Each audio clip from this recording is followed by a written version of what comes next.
안녕하세요. 저는 가로건축 운영하고 있는 김기중입니다. 오늘은 새로운 유형의 공동주택과 가능성에 대해서 강연을 하려고 합니다. 새로운 유형의 공동주택 강연의 내용은 크게 소규모 주택 정비 사업에 관한 내용이고요. 그 세부적인 내용과 비교 사례 순으로 진행하도록 하겠습니다. 먼저 소규모 주택 정비 사업이라는 그 제도의 배경에 대해서 좀 말씀을 드리면, 사진을 보시면 이제 알 수 있겠지만 저희가 이렇게 살고 있는 단독 주택 밀집 지역이라는 게 보통 이제 이런 도로 상황을 가지고 있습니다. 그래서 보시면은 차가 이렇게 서 있으면 그 옆으로 차가 지나가기가 굉장히 어렵고, 그러다 보니까 주차 전쟁, 또 그런 갈등 이런 것들이 많이 이제 생기고요. 보시면 아시겠지만 이제 그 밀집도가 워낙 높기 때문에 주거 환경도 좋지 않은 이제 그런 상황으로 진행이 되고 있죠. 그런 지역에 아파트가 이렇게 이제 들어서게 됩니다. 근데 아파트가 들어서게 되면 그 단독 주택 지역과 아파트가 저렇게 밀집돼서 경계를 이루게 되는데, 이제 이렇게 아파트가 들어서게 될 경우 보시면 원래 생긴 길이 있습니다. 이렇게 이게 생활 가로라고 할 수 있는 골목길이죠. 근데 이 아파트가 이렇게 들어서면서 그런 가로를 막아버리고 그 지역 사람들이 생활하던 생활 가로가 단절이 되게 되는 거죠. 이제 이런 상황이 되다 보니까 진출입로가 없어지면서 길게 돌아서 다니게 되고, 이러다 보니까 지역 주민들이 굉장히 불편해지고, 그러다 보니까 이제 지역 사회 주민들하고 갈등이 이제 고조가 되는 거죠. 그 단독주택 지역이 이제 개발이 되면서 다세대나 다가구 중심으로 개발이 되는데, 이 밀집도가 워낙 높게 되고 기반 시설은 개발되지 않는 상황에서 이런 저층 밀집 주거들이 들어서면서 일조라든가 통풍, 치안 이런 문제들이 대두가 되겠죠. 그래서 아파트가 가지고 있는 획일적이고 단절적이고 폐쇄적이고 그런 이제 내용에서 좀 다양화되고 좀 연계되고 개방적이고 좀 복합적인 그런 내용의 개발이 필요하지 않겠는가라는 이제 생각이 들었던 거고요. 그리고 이제 현재 그 형식적으로 보면은 정비 사업이라는 게 주로 그 주거지의 개발 방식으로 진행이 되고 있는데, 물론 이 정비 사업이라는 거는 굉장히 많은 가구 수를 확보를 하게 됐고, 또 기반 시설도 상당히 확충이 돼서 이런 긍정적인 측면이 분명히 있습니다. 그렇지만 이게 사업성 위주의 고밀 고층화 개발이고요. 그러다 보니까 이제 이 거대한 개발이라는 게 기간도 길어지고, 또 이런 개발을 원하지 않는 주민들도 분명히 있는데 그걸 수용하고 하다 보니까 그런 갈등이 심화가 되게 되는 거죠.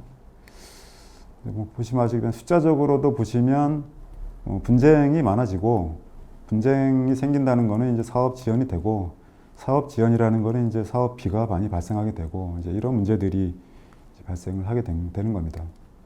그래서 이제 이런 종합적으로 어떤 대안이 어떤 게 있겠는가라고 보면, 크게 이제 원칙을 좀 정하면 집과 주변의 주거 환경을 개선해야 되겠다. 그리고 부담 가능한 주택이어야 되겠다. 그리고 기존 주민들이 다시 정착을 할 수 있도록 해야 되겠다라는 측면에서 정비사업 대안을 마련을 하게 되었고요. 그 방안은 여러 가지가 있습니다. 작게는 집수리서부터 크게는 주거환경관리사업까지 있는데,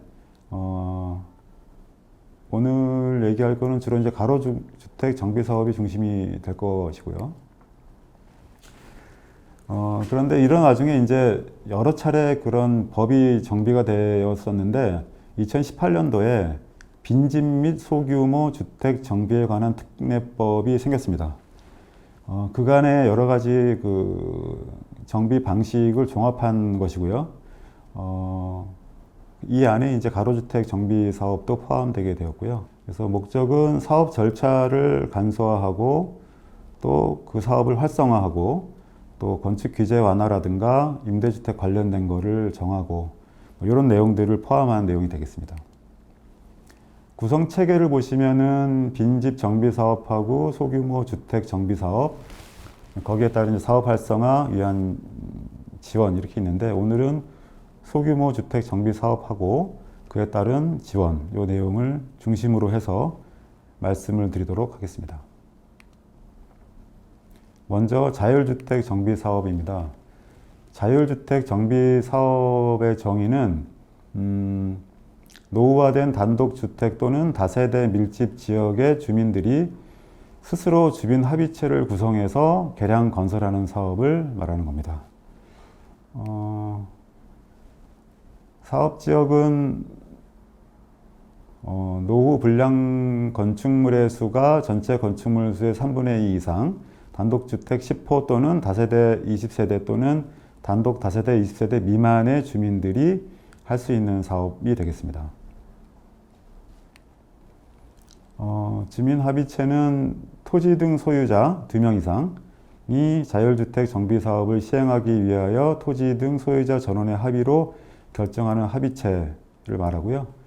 이 합의체가 이제 완성되고 대표자가 선임이 되면 시장 군수에게 주민 합의서를 작성을 해서 신고를 하면서 시작이 되게 되는 겁니다. 방식은 3가지 방식이 있는데요. 자율형, 하필형, 건축협정형 이렇게 있습니다. 실제로 형식 외관상으로는 나누어져 있는데 협정을 통해서 마치 하나의 대지 같이 할 수 있다는 개념입니다. 그래서 그 각각의 대지가 갖고 있는 건축적인 그 규제를 좀 완화시키자는 그런 내용이 되겠고요. 예를 들면 이렇게 이렇게 3개의 필지가 있고요. 하나는 이제 맹지죠. 맹지가 있는데 이럴 경우에 맹지는 개발이 거의 불가능합니다. 이 앞에 땅 토지주하고 협의를 해서 도로를 내야 되는데요. 이게 쉽지가 않은 상황이죠. 이럴 경우에 이 세 집이 건축 협정을 맺어서 이 점선으로 되어 있죠. 땅은 구분이 되어 있지만 전체 건축 규제는 3개의 필지를 합친 것 같이 하나의 규제로 받는 겁니다. 아래 보시면 주차장을 하나로 통합해서 쓸 수도 있고요. 그리고 이제 일조권 적용이라든가 부설 주차장 같은 것들, 그다음에 조경 이런 부분들을 하나의 대지로 보고 할 수 있는 방식이 되겠습니다. 또 건축 협정에서는 이제 자율형인데요. 이런 식으로 이렇게 이형으로 필지가 나눠져 있는 땅들이 있습니다. 그럴 경우에 이제 서로 건축하기가 굉장히 어렵고요. 저희도 이제 설계를 해보면 이런 땅인 경우에는 예를 들면 주택을 건설하게 될 경우 그 주택 공간이 굉장히 이제 찌그러져 가지고 공간 활용이 쉽지가 않죠. 그런 경우에 이렇게 합의를 해가지고 같은 면적으로 이렇게 요 사이를 잘 갈라서 이렇게 직선으로 피는 거죠. 그렇게 되면 양쪽의 건물이 반듯하게 되고, 그렇게 되면 이제 유효 건축 면적을 활용하면서 토지의 이용 가치를 높일 수가 있는 거죠. 그리고 이제 이 대지 경계선이 있는데 여기에 이제 이격하는 거리가 있습니다. 보통은 이제 건축적으로는 사실은 이격거리에 대한 기준이 정확히 없는데 민법상으로 50cm 이상으로 규정이 되어 있어요. 50cm 이상을 띄고 이제 공사를 하게 되는데 지하 공간까지 팔라치면은 이게 이제 50cm 뛰는 것도 쉽지가 않아요. 그래서 설계를 해보면 요 이격거리가 상당히 이제 건축적으로 어려운 측면이 있는데 이거를 협정을 하게 되면 훨씬 더 붙일 수가 있고요. 심지어는 이제 맞벽으로 이렇게 붙여서 요 가운데 계단이나 엘리베이터를 잘 공용으로 쓸 수 있도록 설치를 하게 되면 하나의 대지를 사용하는 것 같이 사용할 수가 있는 겁니다. 세 필지가 있는 경우에 각각 적용을 받지만 합쳤을 경우에는 하나로 받는다는 것이고요. 그래서 그리고 이제 완화 조항인데요. 조경 그리고 용적률 건폐율 그리고 높이 기준, 이게 이제 완화가 됩니다. 근데 이게 20% 범위 내인데, 사실은 이게 심의를 통해서 완화가 되게 돼 있어요. 그래서 저도 이제 이걸 진행을 하다 보면 사실은 심의라는 게, 완화를 목적으로 심의를 거쳤을 경우에 그 심의를 통해서 반드시 완화를 받을 수 있는지를 초기에 알 수가 없어요. 그렇기 때문에 초기에 이렇게 사업 수지를 계산한다거나 공사비 등을 계산을 할 때 그것들을 확실히 담보할 수가 없는 상황이기 때문에 조금 어려움은 있습니다. 그래서 그런 거를 충분히 감안하고 사업을 진행을 해야 되는 상황이고요. 그리고 그 외에 특례로는 이제 공동이용시설을 설치할 경우에 용적률을 추가로 적용을 받을 수 있다는 거하고, 주차 대수는 이제 인근에 떨어져 있는 곳에서 주차 그 건을 확보할 경우에 주차를 설치 안 해도 될 수 있다는 게 있고요. 이게 30%인데 최근에 이제 50%로 이제 완화가 됐고요. 여기 이제 수리가 됐는데 50%로 완화가 됐고요. 그리고 임대주택을 설치할 경우에 용적률을 이제 확보할 수 있는 특례까지 지금 되어 있습니다. 자율주택 정비 사업의 참여자인데요. 나중에도 말씀드리겠지만 참여자가 사실은 제일 큰 부분이 아닌가 저는 개인적으로 생각이 드는데, 왜 그러냐 하면은 이제 아파트 같은 큰 정비 사업인 경우에는 예를 들면 시행자가 있고요. 이 시행자가 충분히 그 사업을 통해서 어떤 수익을 얻을 수가 있지만, 자율주택 같은 경우에는 시행자가 참여해서 그 사업이 됐을 때 그 시행자가 수익을 확보하기가 쉽지 않습니다.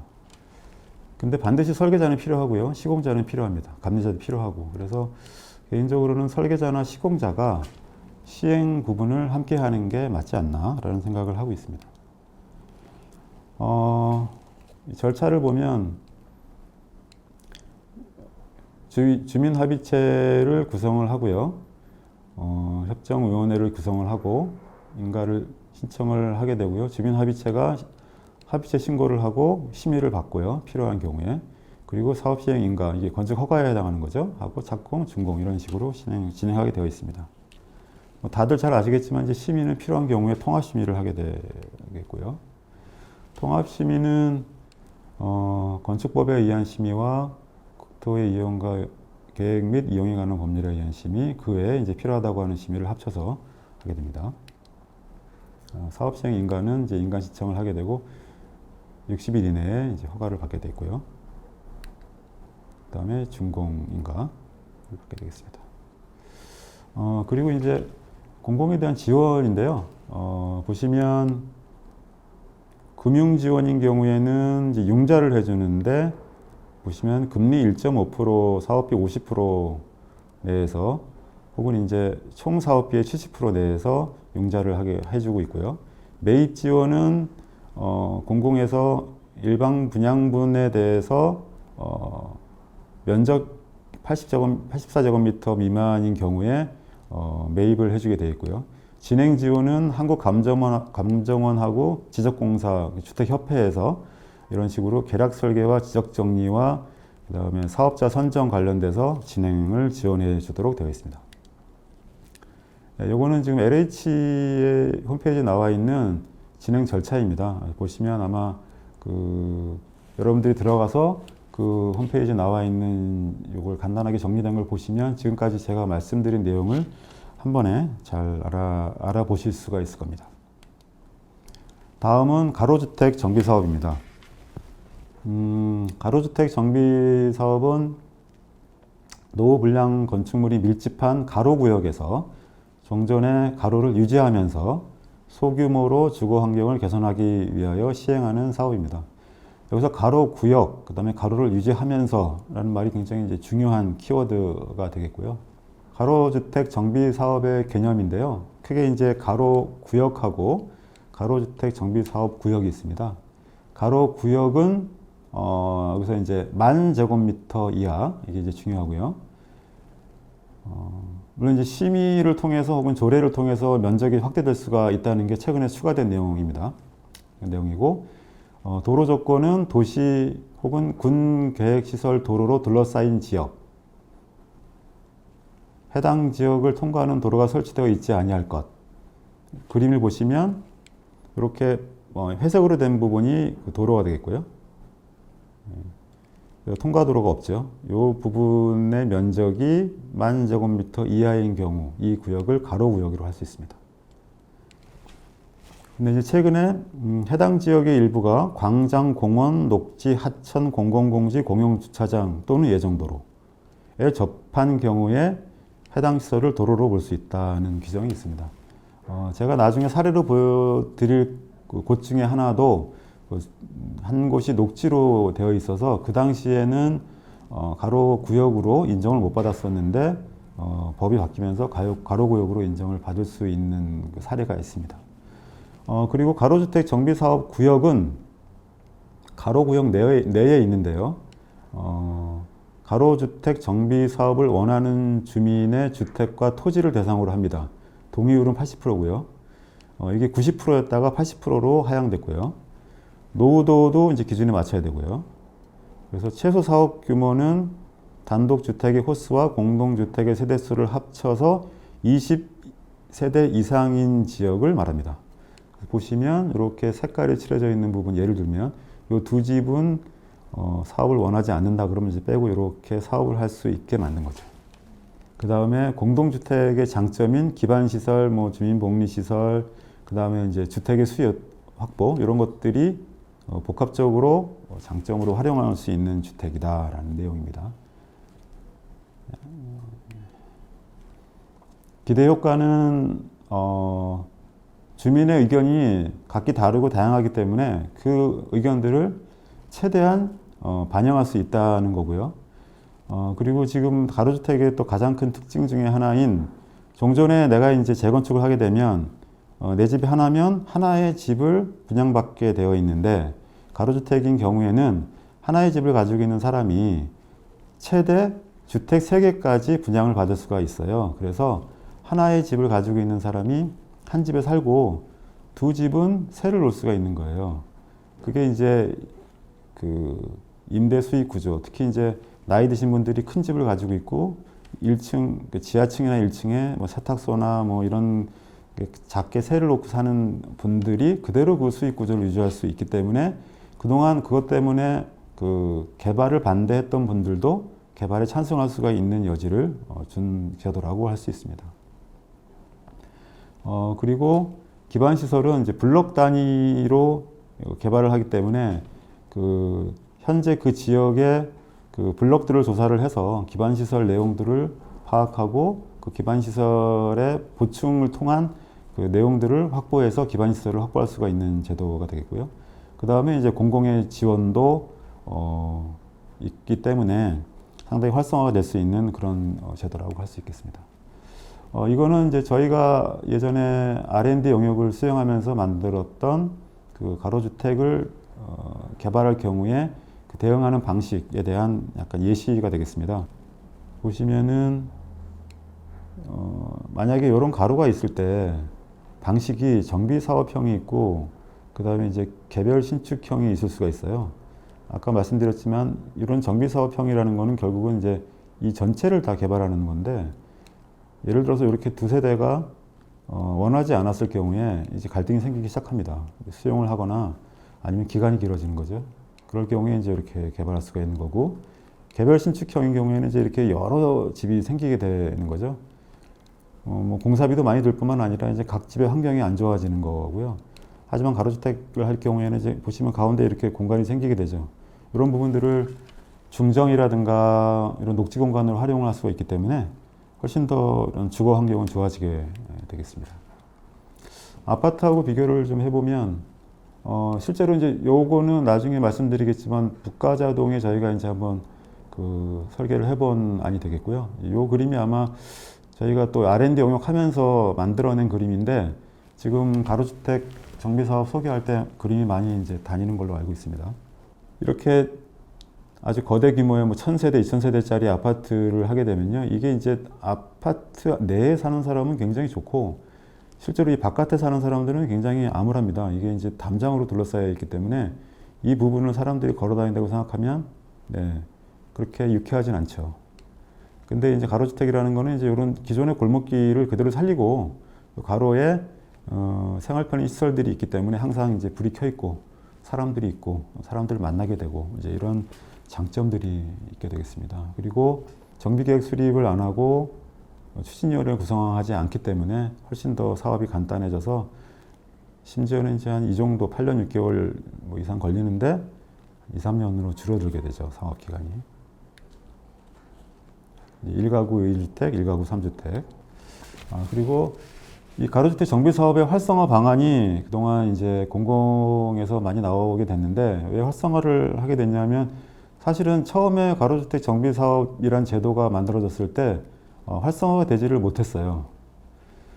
그것은 아무래도 단지가 작다 보니까 작은 단지일수록 잘 아시겠지만 공사비가 평당 공사비가 더 들어가게 되고 평당 공사비가 더 들어간다는 것은 사업 수지가 좋지 않다는 거죠. 단지가 커서 한꺼번에 공사하는 거하고 비교했을 때 이제 그렇게 됩니다. 그래서 활성화가 되지 못했는데 그거를 보완을 계속 이제 공공에서 해주고 있는 상황입니다. 공공관리제도, 미분양 주택의 매입, 공동사업에 참여, SH나 LH나, 그다음에 행정지원, 공사비 융자, 시공자 조기 선정 이런 부분들이 그 내용이 되겠습니다. 공공관리제도 같은 경우에는 처음에 사업을 시작을 하려면 사실은 되게 막막합니다. 만약에 추진위라는 게 있으면 진행을 하겠지만 여긴 추진위가 없기 때문에 기간이 단축되는 대신 처음에 시작하는 게 좀 애매한 거예요. 그래서 처음에 사업을 하고 싶으면 그 사업을 하고 싶은 사람 여기 보면 10%죠. 10% 이상만 되는 사람이 이제 공공한테 찾아가는 거예요. 찾아가서 우리 이거 하려고 그러는데 어떻게 했으면 좋겠냐. 그러면 공공에서 계략적인 계획 수립, 사업비, 추정 분담금 이런 것들을 제공을 해줍니다. 그래서 처음에 어떤 그림이 대충 나오면 그걸 들고 이제 서로 얘기를 하는 거죠. 그러면 이제 사람들이 뭐 이렇게 되면 내 집이 어떻게 되겠구나. 사실은 처음에 이런 사업을 한다 그랬을 때 제가 이제 많이 만나보면 사람들은 대뜸 처음에 얘기하는 게 그겁니다. 내가 분담금을 얼마를 내야 되냐. 이것부터 얘기합니다. 사실 이제 분담금이라는 거는 계획이 다 진행이 되고 끝나야 그래야 이제 공사비 산정이 되고 그래야 사업비가 나오고 그래야 분담금이 나오는데 아주 초기에 이제 그 계획 안 가지고 그런 얘기를 하게 되거든요. 근데 그걸 무시할 수가 없는 게 어느 정도 분담금 그 아웃라인이 있어야 내가 이걸 찬성을 할 수 있겠구나라는 게 나오지 그냥 계획안만 가지고는 나오지 않습니다. 이제 그렇기 때문에 여기 보시면 계략적인 계획 수립 통해서 거기에 대한 사업비, 추정 분담금 나오죠. 요게 이제 굉장히 이제 중요한 내용이 되겠습니다. 여기 어느 정도 나오게 되면 주민들 간의 얘기가 가능한 거고요. 이제 그리고 아까 얘기했지만 이제 처음에 시작을 하려는데 그렇게 해서 이제 공공한테 그런 얘기를 받았어요. 그럼 그 다음에 어떻게 해야 되느냐? 원래는 그게 이제 추진위원회가 있거나 아니면 디벨로퍼가 있으면 이제 자연스럽게 진행이 되죠. 뭐 예를 들어서 뭐 설계자를 선정한다든가 아니면은 전체적인 일정을 이제 쭉 정해서 그 일정에 따라서 주민들한테 사전에 통보하기도 하고 뭐 이렇게 되는데 이제 그게 없으니까 어떻게 하게 했냐면 조합 설립을 하자마자 시공자를 선정을 할 수 있게 했어요. 주민 합의체 구성도 마찬가지인데요. 주민 합의체를 구성을 할 때 주민 합의체 신고서를 내게 되는데 그 주민 합의체 신고서 안에 시공자를 정해서 내게 돼 있어요. 그래서 그 시공자가 예를 들면 일정이라든가 사업 관련된 거를 정하기도 하고 또 필요하면 그 이런저런 담보를 통해서 사업비도 초기에 그 필요한 사업비도 확보를 할 수 있게 하게 된 겁니다. 그 외에 지원 사항은 서울시 같은 경우에 보시면 1,000만 원 정도의 사업성 검토 비용을 줍니다. 이 1,000만 원은 처음에 설계자가 이렇게 진행을 할 때 초기 그 계획을 짜야 되는데 이게 뭐 주택 하나 하는 것도 아니고 거의 뭐 어떻게 보면 작은 아파트인데 아파트의 내용을 설계를 하는 데는 꽤 인력과 시간이 필요합니다. 이제 그런 거를 그냥 할 수 없기 때문에 저 1,000만 원 정도를 설계비로 이렇게 내서 그 설계자가 설계를 할 수 있도록 하는 제도이고요. 근데 이제 이 설계비 지급 였던 이런 내용이 사실은 보시면 아시겠지만 사업성 검토 비용이라는 이름으로 되어 있습니다. 이게 무슨 얘기냐면 사업성 검토 비용이라는 것은 굉장히 포괄적인 내용이고요.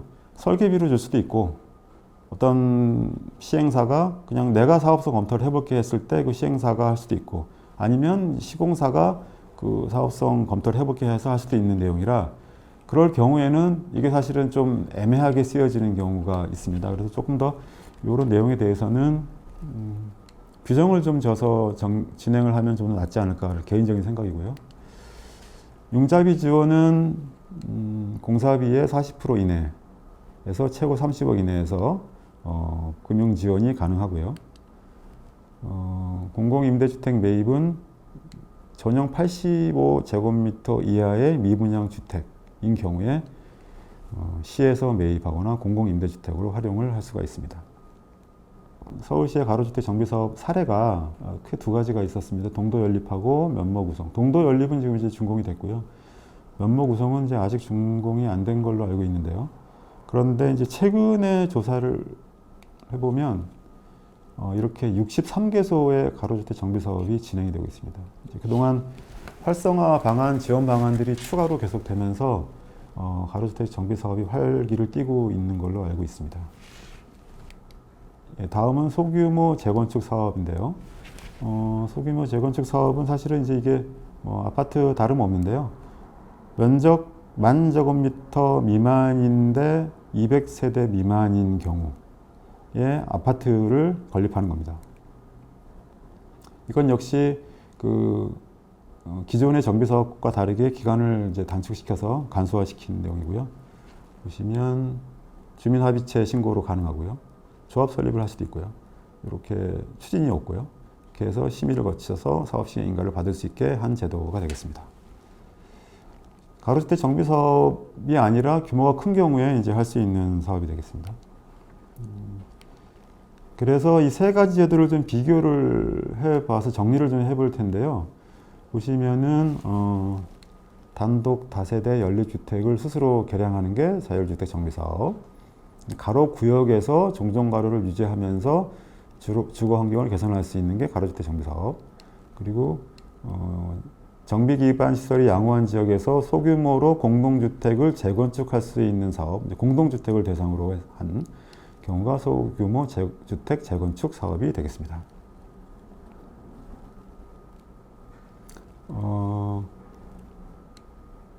자율주택 정비 사업은 건축 허가하고 건축 협정을 통해서 진행이 되고요.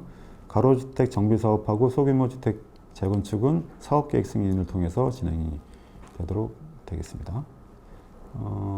노후도는 전체 3분의 2 이상이 해당되고요. 시행 요건은 자율주택 정비 사업은 2명 이상의 토지 등 소유자, 가로주택 정비 사업은 토지 등 소유자 20인 미만인 경우에 직접 시행을 하고 조합이 시행한 경우에는 이제 과반수 동의로 시행을 하도록 되어 있습니다. 자율주택 정비 사업인 경우에는 이렇게 세 가지가 있었고요. 협정형, 자율형, 합의형이 되겠습니다. 그리고 이게 이제 세 가지 제도를 이제 같이 보는 그 일정이 되겠는데요. 일정표를 보시면 주민합의체를 만들어서 진행이 다 가능한 거고요. 근데 자율주택 정비 사업을 빼고 가로주택 정비 사업하고 소규모 재건축 사업인 경우에는 조합 설립을 통해서도 가능하다라는 거고요. 그리고 이제 심의를 통해서 정해진 거를 이제 사업 시행 인가를 통해서 이제 허가를 받고 착공을 하고 준공을 하게 되겠습니다. 그 시행자, 건축사, 시공사 선정에 관한 얘기입니다. 보시면 토지 등 소유자는 주민합의체를 구성하고 주민합의체는 대표자를 선임하고 국토교통부령에 정하는 바에 따라 주민합의서를 작성해서 시장군수에게 신고한다 이렇게 되어 있습니다. 근데 그 주민합의서 안에 시공자 또는 정비사업 전문관리업자 선정이 포함되어 있습니다. 건축사는 없고요. 시공자 또는 건축사업 전문관리업자 되어 있는데 그러다 보니까 대부분 시공자를 선정을 하게 됩니다. 그 시공자 선정 방식도 경쟁 입찰 또는 수의 계약 할 수 있고, 아니면 그 조합총회에서 정관으로 정하는 바에 따라서 선정할 수 있습니다. 그러니까 자유롭게 선정할 수가 있는 거죠. 이러다 보니까 이 시공자가 반드시 선정이 돼서 처음에 예를 들면 시행을 한다거나 혹은 설계자를 선정한다는 부분에 굉장히 관여를 하게 될 수밖에 없죠. 그렇게 되고, 그러다 보니까 사실은 시공자의 어떻게 보면 그 입맛에 맞는 그런 그 협력업체들을 선정을 하게 되는데, 이 설계자 같은 경우에는 나중에 이 조합총회 의결을 거쳐서 선정을 하게 되어 있습니다. 건축사가 제가 보기에는 초기에 참여를 해서 디자인을 하고, 그리고 나서 이 완성된 계획안을 통해서 그 견적을 통해서 사업비를 만들고, 그걸 통해서 이제 그 시공자를 선정하는 방식, 이것도 할 수 있도록 이렇게 제도가 좀 개선이 되면 훨씬 더 좋지 않겠는가라는 생각을 좀 해봤습니다. 그래서 저희 건축사들도 이 시행하는 과정, 그리고 사업성을 계산할 수 있는 그런 그 능력, 이런 것들을 좀 갖춰야 되지 않을까. 그래서 이거는 좀 저희가 요구를 좀 해서 참여를 할 수 있도록 해야 되지 않겠는가라는 제 의견입니다. 그리고 이제 추가로 공공지원 정책 나온 것을 좀 설명을 좀 드리면요.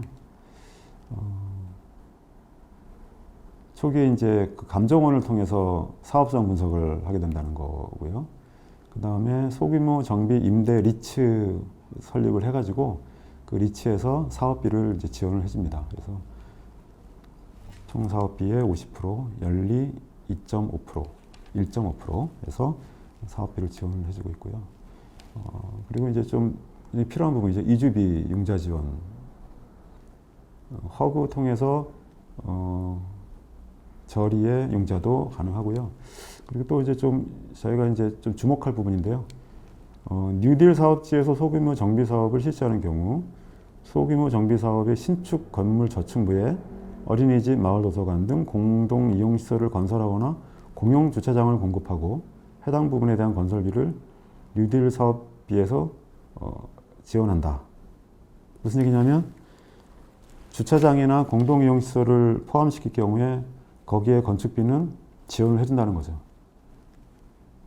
그러니까 공사비, 사업비가 확 줄어드는 거예요. 네. 설계할 때 잘 활용할 수 있는 부분이 되겠습니다. 그런데 여기서 2020년 6월 30일에 주차 설치 의무 면수를 50%까지 확대했습니다. 현행 30%에서. 이게 무슨 얘기냐면 내 땅 안에 공용 주차장을 설치하거나 혹은 공용 주차장이 없을 경우에 인근 주차장에 주차권을 확보할 경우에 주차장을 면수를 인정해 줄 수 있다는 제도인데요. 예를 들어서 내 땅 안에 공용 주차장을 설치를 했다. 그러면 그 설치비, 그 공사비는 공공이 지원을 해준다는 거죠. 그리고 그 안에서 면수를 확보를 하면 내가 의무적으로 설치할 수 있는 주차 면수를 감안시켜 준다는 제도입니다. 이게 이제 아마 계획의 묘미가 좀 필요할 것 같은데요. 최근에 제가 이제 설계한 것도 공공 그 주차장을 함께 설치한 이런 설계를 해본 적이 있습니다. 그래서 계획의 묘미를 살릴 수 있는 그런 부분이 아닌가라는 생각이 들고요. 이제 사례를 한번 보시겠는데요. 제가 이제 작년에 종로구 마을 건축가 이제 MP를 했는데요. 그 마을 건축가 분 중에 한 분이 계획한 거고요. 그 마을 주민 한 분이 종로구청에 오셔가지고 자율주택 정비 사업을 해보겠다라고 오셨기 때문에 저희가 검토를 해본 겁니다. 이제 의미는 이제 특히 옥인동 같은 경우에는 전형적인 그 오래된 도심 밀집 주거 지역입니다. 이 내용들은 지금 그 안에 주기단위 내용이 되겠습니다. 보시면 여기가 이제 경복궁이 되겠고요. 서측 요 위쪽에 요 부분이 되겠습니다. 보시면 이렇게 밀집된 구부러진 작은 골목길 사이에 있습니다. 이 뒷길은 굉장히 작은 좁은 길입니다. 한 1m, 2m밖에 안 되는 길이어서 통로가 되기 어려운 상황이고요. 그러다 보니까 이제 보시면 요 집이 보이시죠? 요 큰 집에서 의뢰를 하신 거고 요 뒤에 작은 집들은 사실은 개발이 굉장히 어려웠기 때문에 함께 개발할 경우에 시너지 효과가 충분히 있겠다라고 판단을 했습니다. 왜 그러냐면 이 집이 제일 개발할 수 있는 여건을 잘 가지고 있는 땅인데 이 집에서 개발을 의뢰했기 때문에 이 뒷집은 굉장히 좋은 거죠. 그러니까 자동적으로 하겠다라는 생각이 들어서 종로구청이랑 저희는 굉장히 이제 열의를 가지고 진행을 하게 됐습니다. 보시면 이렇게 4개 필지고요. 앞에 이제 큰 필지 하나 있고 뒤에 3필지 이렇게 있습니다. 집들은 이제 이런 식으로 5개 동으로 구성이 되어 있습니다. 이 골목길 보시겠는데요. 이제 A 같은 경우는 이렇게 좀 넓은 길이고요. 뒤에 여기 D 같은 경우에는 뭐 거의 차는 지나가기 힘든 이제 그런 길이 되겠습니다. 그나마 조금씩 열려있는 그 뷰들이 조금씩 있고요. 그래서 이 열린 뷰들을 통해서 뭔가 계획을 좀 진행을 해야 되겠다라고 생각하고 있고요. 이거를 이제 개별 필지를 단독으로 개발한다라고 봤을 때 그냥 이제 어바웃으로 계산을 해본 겁니다. 그랬을 때 이제 이런 식으로 빽빽하게 건물이 들어서게 되는 거죠. 굉장히 이제 뭐 주거 환경이 나빠지기 때문에 이런 개발은 사실은 이렇게 들었을 경우에 주변까지 피해를 보게 될 수밖에 없는 상황이 되겠습니다. 그래서 이걸 이제 협정 자율형으로 이제 하는 겁니다. 협정 자율형은 뭐냐면 저희가 조금 더 생각해 보건데 일단 그 필지가 이렇게 구부러져 있으니까 펴가지고 일자로 해서 자율형을 만들고 그 후에 협정을 하는 겁니다. 그렇게 되면 이제 이렇게 하나의 필지로 진행을 하게 되는데 물론 이제 자율형인 경우에 이렇게 그 새로 생긴 대지 경계선에 함께 사용할 수 있는 코어를 넣어야 됩니다. 그래서 이렇게 계산을 해서 진행을 하게 되면 이런 식의 건물이 되겠고요. 실제로 이제 용적률은 거의 다 비슷합니다.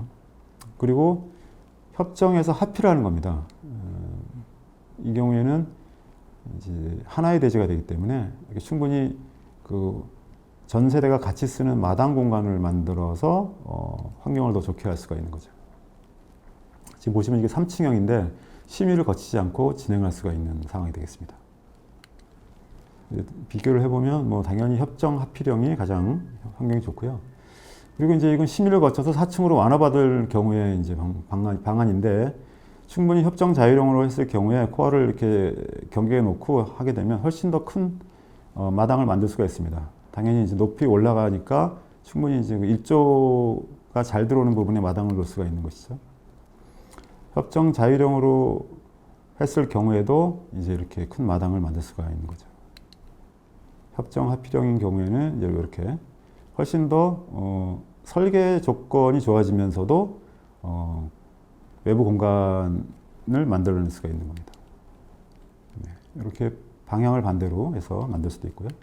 여기서 비교를 해보면 이렇게 합정형이 좋습니다. 근데 이렇게 해서 진행을 했는데 실제로 아까 제가 말씀드렸듯이 처음에 이제 이런 그 사업을 진행을 한다 했을 때 분명히 이제 어떤 시공하시는 분이라든가 시행하시는 분이 이제 와서 그런 얘기를 나눈 것 같았고 그랬을 때 이렇게 저희가 뭐 공공건축가들이 인벌브가 돼서 진행을 처음에 하게 됐을 경우에 설계비를 따로 이제 이렇게 계산을 해야 되는데 만약에 시공자가 있을 경우에는 보통 시공자들이 이제 이렇게 다 설계까지 다 알아서 하는 경우가 있습니다. 그럴 경우에 아마 이게 사업비가 훨씬 줄어든다고 판단을 하셨는지 저희가 만든 여기까지의 계획안을 가지고 그 다음서부터 연락이 안 되고 있습니다. 그래서 지금 아마 별도로 진행을 하고 계시는 것 같은데 이런 게 아마 어떻게 진행될지 모르겠지만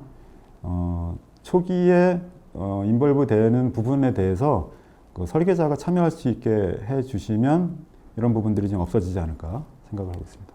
여기 이제 고양시고 요 안에가 주교동입니다. 주교동 안에서도 원당 뉴타운 안에 이렇게 빨간색으로 된 요 필지가 되겠습니다. 필지가 되겠고요. 여기도 이제 이 뉴타운이 해제된 지역이고요. 해제된 지역에서 주민들이 이제 우리라도 이렇게 좀 해보자라고 해서 이제 아마 시하고 얘기가 된 것 같아요. 여기 보시면 이렇게 색깔별로 각기 다른 빌라죠. 연립주택들이 이렇게 들어서 있습니다. 평수가 좀 다르고요. 여건이 좋은 거는 이렇게 이제 연립주택이라는 형식으로 그 블록이 구성되어 있으면 사실은 재건축하기가 굉장히 좋습니다. 거의 조건이 비슷하기 때문에. 근데 여기에 이제 단독주택이 들어가 있을 경우에는 단독주택의 그 건축물 면적은 작은데 토지 면적은 크단 말이에요.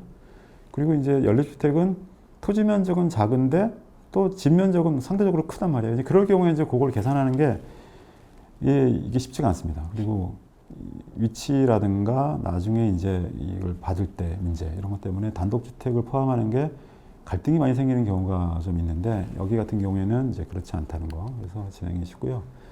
경사도가 거의 한층 정도의 경사도가 있었고요.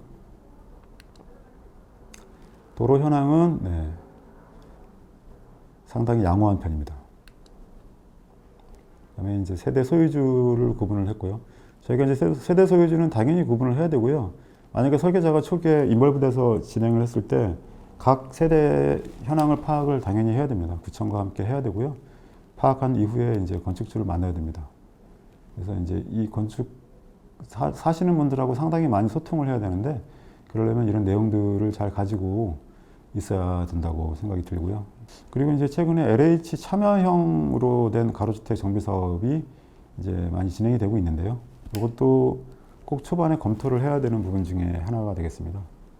종전에는 이제 일반 분양분하고 조합원분 이런 식으로 이제 나누어졌었는데 그렇게 안 되고 예를 들어서 조합원분은 있고 일반 분양분에서 임대주택 부분을 이제 같이 산정을 하게 되면 인센티브가 생겨서 일반 분양분을 좀 늘릴 수가 있거든요. 그럴 경우에 이제 그 주어진 건물의 상당 부분은 이제 공공이 가져가서 임대를 하고 우리는 또 거기에 융자를 받거나 또 일반 분양분이 늘어나서 사업비를 더 충당할 수 있기 때문에 충분히 검토를 할 수 있는 그런 상황이 되겠습니다. 그래서 저희가 이제 대안을 좀 만들어 봤고요. 이 대안 만든 거는 고양시에 보고를 해서 그 사업주들하고 지속적으로 이제 소통을 가져서 진행을 이제 추후에 더 하는 걸로 이렇게 되어 있고요. 진행을 더 하게 되면 저희가 이제 인벌브가 돼서 설계를 할 수 있게 이제 하게 되어 있는데 아직은 연락이 안 오고 있는 상황입니다. 대안별 사업 방식을 보면요. 네 가지 대안이 있을 수가 있는데요. 하나 A는 4개의 필지로 나눠서 개별 사업을 진행하는 방안이고요. B, C는 이제 2개의 필지로 나눠서 진행하는 방안, D는 하나의 필지로 보고 진행하는 방안이 되겠습니다. 그 내용을 보시면 4개의 필지로 각각 나눴을 경우에 이제 이렇게 작은 건물들이 이렇게 각각 필지별로 들어서게 되어 있습니다. 세대수가 각각 적기 때문에 주민 동의 등의 절차가 간소화돼서 신속하게 추진이 가능하겠지만 뭐 주차 효율이라든가 일조라든가 이런 부분들이 상당히 불리하고요. 두 번째는 이제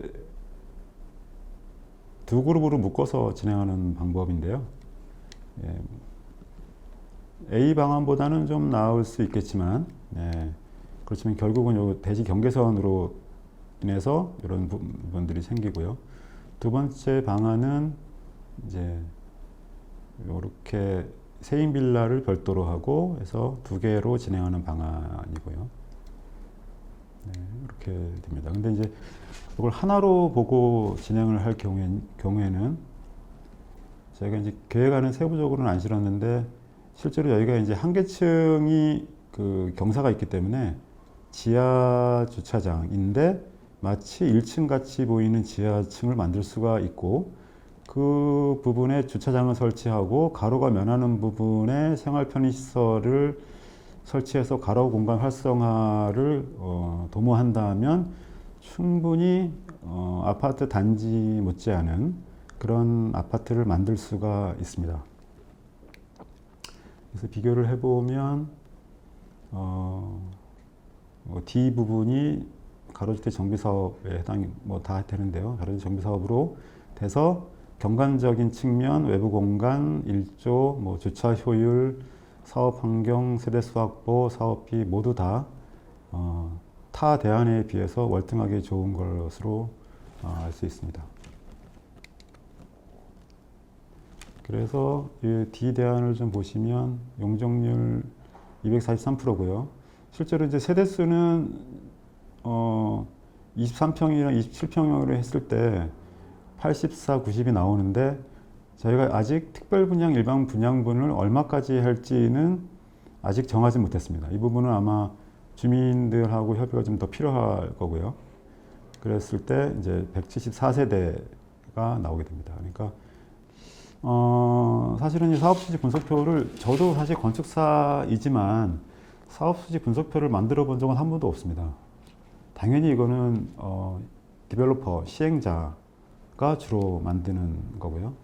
저희는 예를 들면 여기에 나와 있는 설계 감리비 등 나와 있죠. 이 설계 감리비만 받으면 되는 걸로 지금 되어 있죠. 일반적으로 되어 있는데 이런 작은 규모의 주택 재건축 사업인 경우에는 건축사들도 이 사업수지 분석표를 한번 관심 있게 보시고 작성할 수 있었으면 좋겠어요. 실제로 이 고양시 덕양구의 가로주택 정비 사업은 사업수지 분석표를 만들어 보니까 분담금이 엄청나게 많이 나오게 됩니다. 사실 그래서 이 분담금이 왜 많이 나오나 그래서 조사를 해보니까 어디서 문제가 생겼냐면 고양시 덕양구인 경우에 분양 그 대금이 적게 나오게 돼서 사업비가 올라갔습니다. 이게 무슨 얘기냐면 예를 들면 서울의 어느 지역에 공사를 하는 거나 고양시 어느 부분에 공사를 하는 거나 공사비는 똑같이 들어갑니다. 하지만 그 분양했을 때 이 분양가가 차이가 있기 때문에 사업비가 차이가 많이 나게 됩니다. 그렇게 되니까 서울시 내에서는 분담금이 적게 되는데 고양시에서는 분담금이 높이 올라가는 거예요. 상대적으로 사실은 그 분담금을 낼 수 있는 조건이 그 재건축을 하게 되는 그런 주택인 경우에 상당히 그 능력이 거기까지 되지 않는데도 불구하고 분담금을 많이 내야 되니까 사업이 더 안 되는 거예요. 그래서 이제 이 고양시 덕양구 이 부분들은 분담금이 많이 나오는 것 때문에 지금 조금 정체되고 있는 상황이 되겠습니다. 분담금을 높이려면 아마 그 당시 이 검토했을 때의 분양가 대비 지금 현재는 분양가가 올라갔기 때문에 아마도 사업성은 훨씬 더 좋아졌을 거라고 제가 생각이 드는데 만약에 사업성이 좋아졌는데 분양가가 올라가서 근데 그 내용을 건축가는 모르고 있고 시행자만 알고 있고 근데 시행자는 없는데 어떻게 할 것이냐 그럼 우리가 이제 알아야 되는 거죠. 알아서 사업성을 검토를 해보니 사업성이 올라갔다라고 해서 다시 이제 그 조합 주민 대표를 만나서 얘기를 하고 또 구청이랑도 얘기를 하고 이렇게 진행이 될 수가 있는데 그게 안 되면 또 누굴 또 찾아가서 어떻게 하고 이렇게 되니까 그런 부분들이 어려운 거죠. 그래서 사업수지 분석표를 저도 그렇고 좀 잘 들여다봐서 작성할 수 있도록 하는 게 중요하지 않겠는가라고 생각이 듭니다. 다음은 저희가 서울연구원하고 그 뉴타운 대안모델 개발 R&D 영역을 했던 건데요. 그 중에 하나인 북가자동 가로주택 정비사업 내용입니다. 위치는 서대문구, 은평구 경계에 있는 여기 불광천인데요. 불광천 변에 있는 땅이 되겠습니다. 근데 이 부분은 지금 그 뉴타운 해제 지역이 되겠습니다. 해제된 지역의 이 부분입니다.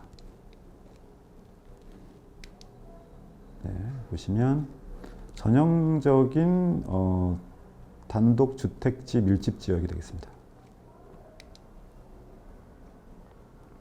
앞에 공원이 하나 있고요. 이 부분이 지금 서부중앙시장 재개발 사업부지가 되겠습니다. 그러니까 여러 가지로 주거 환경이 개선될 여지가 많은 그런 부분이고요. 시장 재개발 사업 내용이 되겠고요. 그 그다음에 이렇게 휴먼타운의 리모델링 활성화 구역으로 되어 있어서 여건은 좋습니다. 그래서 이제 이렇게 돼 있고요. 그래서 저희가 이제 그 주민들을 찾아갔더니 이게 이제 해제가 됐잖아요. 지정이 되고 해제가 된 지역을 가보면 거의 대부분이 주민 간의 갈등이 있습니다. 무슨 얘기냐면 반대했던 주민, 찬성했던 주민이 이렇게 나누어져 있어요. 그러다 보니까 이게 이제 지정이 된 후에도 혹은 해제가 된 후에도 그런 앙금이 남아 있는 거죠. 그래서 다시 진행하기가 굉장히 어려운 상황이에요. 그러다 보니까 이제 해제 지역을 어떻게 다시 그 활성화할 수 있느냐, 그 대안 모델은 무엇이냐, 이게 이제 굉장히 중요한 거죠. 그래서 저희가 이제 들어가서 주민들을 이제 만나보고 각각의 그 세대들의 내용들을 좀 파악을 한 거죠. 보시면 여기 해제 요청한 세대하고 해제 미요청한 세대가 이렇게 있죠. 사실 이런 것들은 좀 조사하기 아마 힘드실 거예요. 저희가 이제 공공이랑 같이 했기 때문에 조사를 했던 거일 수 있고요. 그래서 이제 이렇게 되어 있습니다. 근데 여기서 그 당시에 이렇게 그 해제를 했을 때의 그 담당 주무관을 만나 봤는데 역시 해제했던 사유가 분담금이 높았고 낮은 사업성 때문입니다. 그거는 이거를 사업을 진행했던 기간이 대부분 길었기 때문에 분담금이 높아지는 경우가 대부분입니다. 그러니까 규모가 크기 때문에 사실은 분담금이 적게 나와야 되는데 규모가 큰 대신 사업 기간이 길어지다 보니까 분담금이 높게 나오는 거예요. 그러니까 이제 저희가 이렇게 규모를 작게 할 경우에 분담금이 높게 나오지만 사업 기간이 줄기 때문에 또 분담금이 낮아지는 거죠.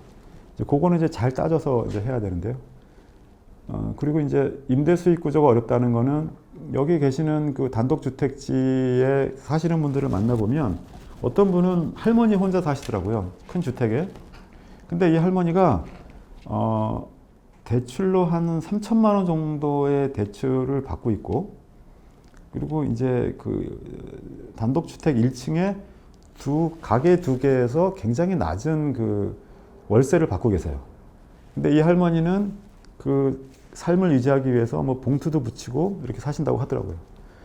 근데 이거를 갖다 아파트로 재건축하게 되면 자기는 그 두 가게에서 받는 월세하고 뭐 이렇게 작게 자기가 이제 일해서 벌 수 있는 돈으로 생활하고 있는데 그게 없어지는 거예요. 그러다 보니까 아파트에 들어가서 관리비 내고 살 수 있지를 못하는 거예요. 그러면 이제 어떻게 되느냐? 그 집을 팔고 어딘가 딴 데로 가야 되거나 하는 거예요. 그러니까 이제 그 부분이 반대하는 거죠. 그러니까 그분한테 세 세대를 주고 한 집은 그분이 사시고 두 세대는 이제 월세를 받으면 다시 그 삶을 여기 이 동네에서 유지할 수가 있는 거고요. 이 할머니한테 또 물어봤어요, 저희가. 이 지역에서 사는 게 좋으시냐? 혹시 다른 지역으로 이사 가서 사셔도 문제가 없느냐라고 했더니 자기는 여기서 굉장히 오랜 세월, 50년 넘게 살았다. 근데 여기에 있는 분들이랑 모여서 뭐 같이 이렇게 뭐 먹고 같이 모여서 이야기하고 이런 게 이제 삶의 낚시인데 그게 없어지면 자기는 쉽지 않다. 그렇기 때문에 자기는 여기 살기를 원한다. 라고 얘기를 했습니다. 아마 그런 부분들이 굉장히 많을 거예요. 그래서 저희가 이런 가로주택 정비 사업을 사는 사람들이 계속 살면서 그 삶을 유지할 수 있게 하는 게 굉장히 중요하다라는 생각을 다시 한번 하게 됐고요. 그리고 여기 사시는 이제 반장분 만나뵀는데 반장분이 세탁소를 하시는 분이었는데요. 뭐 여러 가지 이제 내용들이 있었습니다. 내용도 있었고 뭐 여러 가지 이제 개발업자도 접근을 했었는데 지금은 아마 개별적으로 개발을 하거나 하는 것들이 조금씩 진행이 되고 있는 상황인 것 같아요. 지금 보시면 이제 현재 노후도고요. 빨간색하고 파란색. 그리고 그 주택 유형입니다. 아파트는 연립주택을 얘기하는 거고요. 그래서 되어 있습니다. 단독주택이 주로 많은 걸 알 수가 있고요. 도로 조건이고요. 대부분 이제 6m 도로로 되어 있다는 걸 알 수 있습니다. 양호한 편이고요. 도로 조건은 신축 현황입니다. 실제로 이제 요 해제 지역 내에는 이제 없고요. 요 주변으로 신축들이 이렇게 되고 있어요. 보시면 아시겠지만 우리가 이제 매번 보는 그런 다세대 주택들이에요. 이런 걸로 이제 채워지게 되는 거죠. 놔두게 되면. 결국은 이제 여전히 그런 주거 환경에 대해서는 문제가 있는 거죠. 건축물 높이는 보시면 이제 1층하고 5층 사이에 이렇게 되어 있습니다. 노후도이고요. 노후도가 높은 편은 아닙니다. 필지 규모를 보시면 꽤 큰 필지로 되어 있고 형태도 양호한 걸로 되어 있습니다.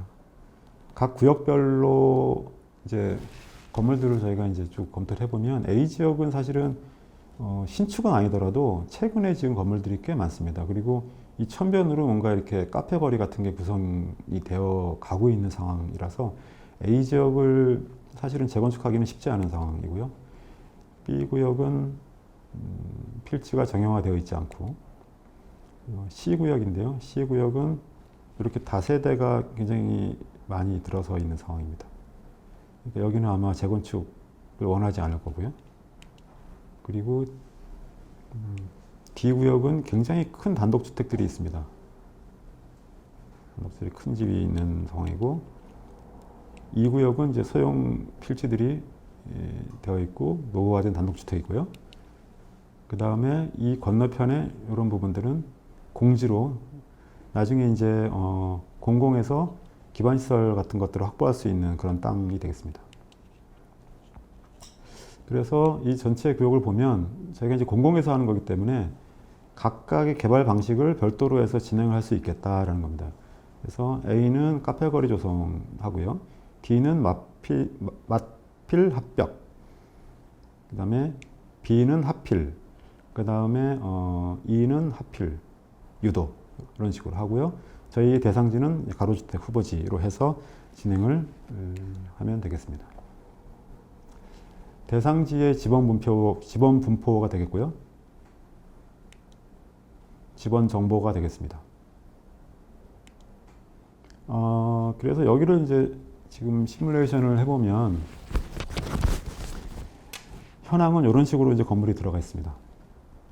이거를 만약에 필지별로 개별로 개발한다. 그러면 이제 이런 식으로 개발이 되는데 뭐 전후가 큰 차이가 없을 정도입니다. 근데 이거를 이제 다시 가로주택 정비 사업으로 하게 될 경우에 어떻게 되는지 개요를 먼저 살펴보면 저희가 2종 일반 주거 지역입니다. 7층 이하로 가능하고요. 용도는 이제 아파트. 대지 면적은 3,230제곱미터가 되겠고요. 건폐율은 법정 60%, 용적률은 법정 200% 이하가 되겠습니다. 그래서 용적률을 최대한 확보를 이제 해서 진행을 이제 하게 되겠고요. 투자 대수는 61대가 되겠습니다.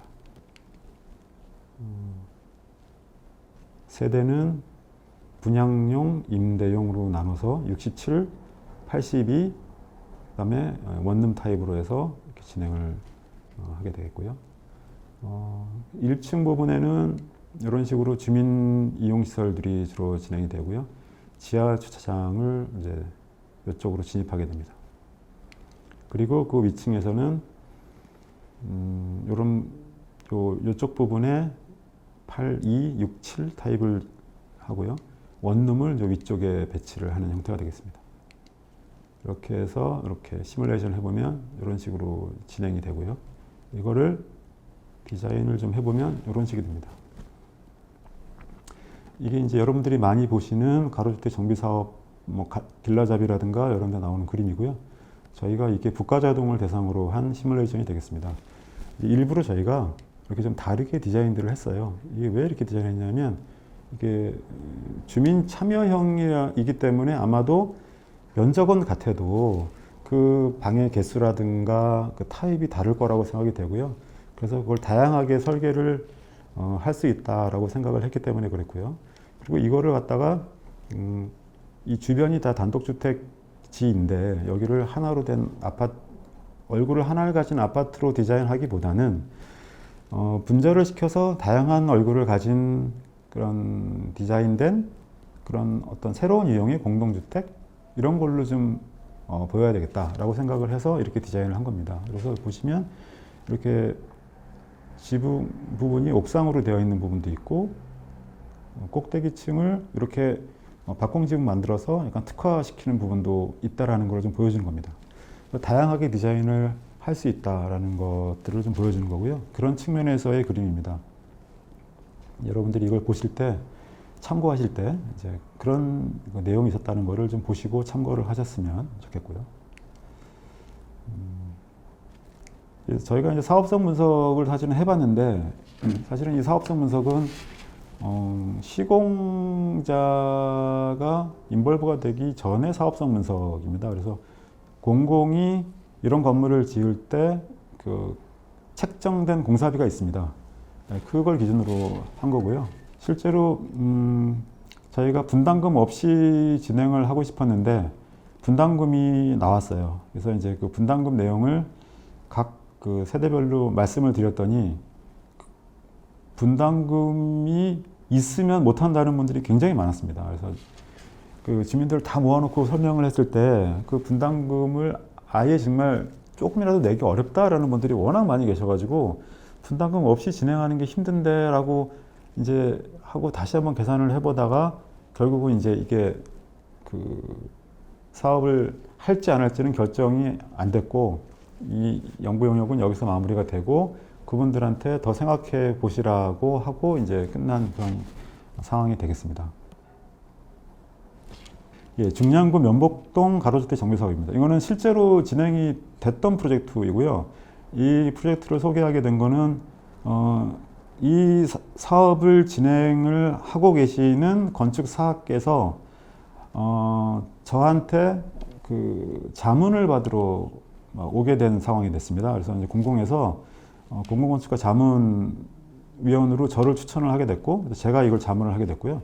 그래서 이제 이거를 접하게 됐는데 저희가 생각했던 가로주택 정비 사업하고는 조금 다른 방향으로 흐를 수밖에 없는 상황이 됐고요. 이게 이제 뭐 건축사 책임이 아니라 아마도 처음에 만들어졌던 제도의 아마 맹점이라고 해야 되나요? 그런 것들이 있었던 것 같아요.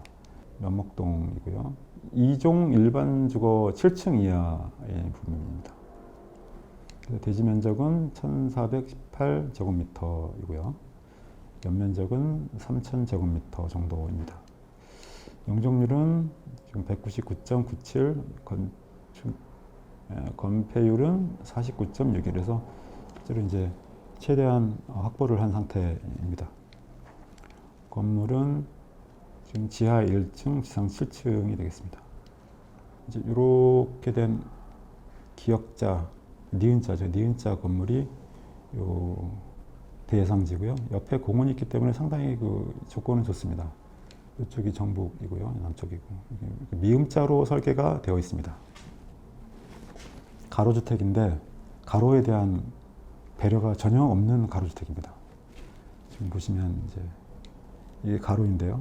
가로변에 다 이 주차장입니다. 실제로 이러면 안 되는 상황입니다. 가로주택이라는 것은 사실은 이제 가로 활성화가 굉장히 중요한 상황이고요. 그렇기 때문에 가로 구역을 정해서 그 가로주택 정비 사업지를 정하게 되는 거였는데 지금 이거 같은 경우에는 이 가로변이 다 주차장이기 때문에 굉장히 여기 환경이 좋지가 않고 사람들이 이제 보행 환경이 나쁘게 되는 상황이죠. 그래서 저희가 이제 이분하고 얘기를 할 때 아니 여기를 이렇게 다 해버리면 어떡하냐 그랬더니 사업성 확보를 위해서는 지하 주차장을 설치를 하면 사업성 확보는 불가능하다. 지상에만 설치를 해야 된다라고 얘기를 했습니다. 근데 이분이 왜 그런 얘기를 할 수 있었냐면 이 건축사분이 직접 시행을 합니다. 아마도 이제 어떤 특별한 자격을 가진 사업자 요건을 갖춰서 사업을 하시게 되는 것 같은데, 그런 사업성 분석까지 할 수 있는 건축사이기 때문에 실제로 어떻게 설계를 해야 사업성이 맞는지까지 초반에 계산을 해서 이제 하게 되는 상황이었습니다. 그래서 그분이랑 같이 앉아서 고민을 해서 실제로 이제 여기 뒤쪽에 있는 주민 편의 시설들을 최대한 앞으로 배치를 하고 이 뒤쪽에 주차장을 배치를 해서 이 가로변에 최대한 생활 편의 시설을 넣어라라고 얘기를 했고요. 그게 가능하다고 하셔가지고 그렇게 수정을 했습니다. 수정을 해서 진행을 하게 됐고요. 요것도 이제 한번 얘기해 볼 만한 건데요. 이렇게 미음자로 된 이 공동주택이 사실 우리나라에 별로 없습니다. 우리나라에 미음자로 된 주택이 없는 이유는 크게는 남양 선호 사상 때문일 겁니다, 아마.